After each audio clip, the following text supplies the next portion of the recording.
মানিকগঞ্জ জেলা সমিতি ইত্যাদির ব্যতিক্রমী আয়োজন, প্রবাসী ঈদ পুনর্মিলনী ও পিঠা উৎসবে এক টুকরো বাংলাদেশ।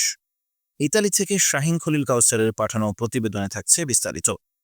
প্রবাস জীবনের কর্মব্যস্ততার কারণে ঈদের দিনেও যখন বাংলাদেশিরা ছুটে চলেন কাজের টানে, তখন ঈদ পরবর্তী সময়কে ঘিরে জমে ওঠে প্রাণের মিলন মেলা।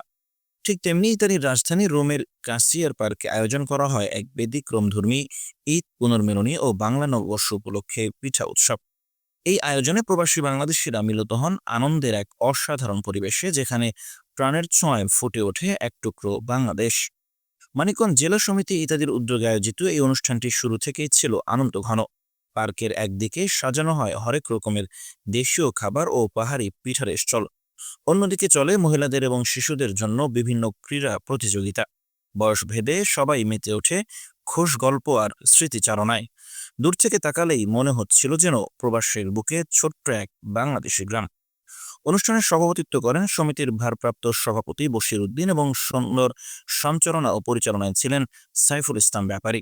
অনুষ্ঠানের প্রধান অতিথি ছিলেন বাংলাদেশ দূতাবাস ইত্যাদির প্রথম সচিব আসিফ আনাম সিদ্দিকী এবং বিশেষ অতিথি ছিলেন প্রথম সচিব তারিক মাহমুদ পাশা। এছাড়াও বিশেষ অতিথি হিসেবে উপস্থিত ছিলেন বৃহত্তর ঢাকা জেলা সমিতি ইত্যাদির সভাপতি আমিনুল ইসলাম সালাম, মোহাম্মদ নায়েব আলী, নুরুল ইসলাম খান, সজল শিকদার, আতিকুল ইসলাম রাসেল এবং বেলাল হোসেন। অনুষ্ঠানে শুভেচ্ছা বক্তব্য রাখেন মানিকগঞ্জ জেলা সমিতির সাংগঠনিক সম্পাদক মোহাম্মদ রেজাউল করিম রিজা। এছাড়া অনুষ্ঠানকে প্রাণবন্ত করে তুলতে উপস্থিত ছিলেন ইতালির বিভিন্ন সামাজিক সংগঠনের নেতৃবৃন্দ। তাদের মধ্যে উল্লেখযোগ্য হলেন মাহমুদুল হাসান, মোজাম্মেল হোসেন মোল্লা, ইসরাফিল বাড়ি, সালাহ উদ্দিন আহমেদ, মুখলেস, মোশাররফ, শরীফ উদ্দিন, সাইদুর রহমান, শফিকুল ইসলাম, ইউনুস মোল্লা এবং প্রবাসী নারীদের মধ্যে ছিলেন সামিয়া আক্তার, আখি, সীমা কাউসার, ডেইজি আফরোজ, ফাতেমা হোসেন, মেরিন সুলতানা, তাবাসসুম শেলি, ইশিতা, জান্নাতুল রাজিয়া, কেয়া প্রমুখ।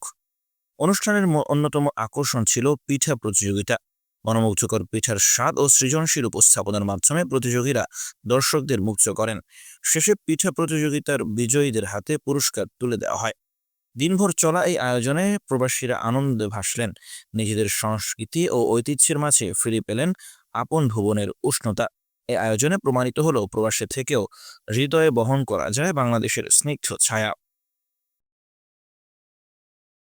আসসালামু আলাইকুম। আবারও শুভ নববর্ষ। খুব সুন্দর একটা দিন।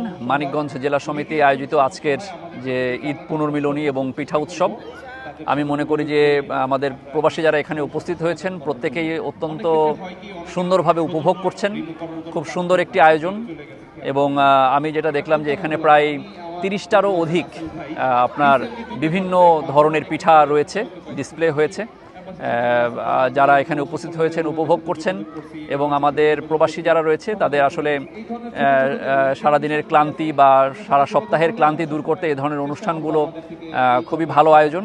আমাদের যে প্রচেষ্টা ছিল আজকে যে ছোটদের মাঝে, দ্বিতীয় প্রজন্মের মাঝে বাংলাদেশের কৃষ্টি কালচার তুলে ধরা, সেটা আমরা সুন্দরভাবে সফল হয়েছি বলে মনে করি। আমরা ভবিষ্যতে মানিকগঞ্জ জেলা সমিতি চেষ্টা করব আরও সুন্দরভাবে বড় পরিসরে আরও গোছানো আয়োজন করার জন্য। জেলা সমিতি ইটালির আয়োজন আজকে বার্ষিক যে এই বৈশাখী মেলা, যেটা পিঠা উৎসব নামে আমরা পরিচিত, এখানে বাংলা কৃষ্টি কালচারকে সেকেন্ড জেনারেশনের মধ্যে তুলে ধরাই আমাদের মানিকগঞ্জ জেলা সমিতির মূল উদ্দেশ্য। আজকে বিভিন্ন সংগঠনের নেতৃবৃন্দ আমাদের মাঝে উপস্থিত হয়ে আজকের এই আয়োজনকে অনেক সার্থক করে তুলেছেন। অনেক কষ্ট করে তারা অনেক ধরনের পিঠা বানিয়েছে।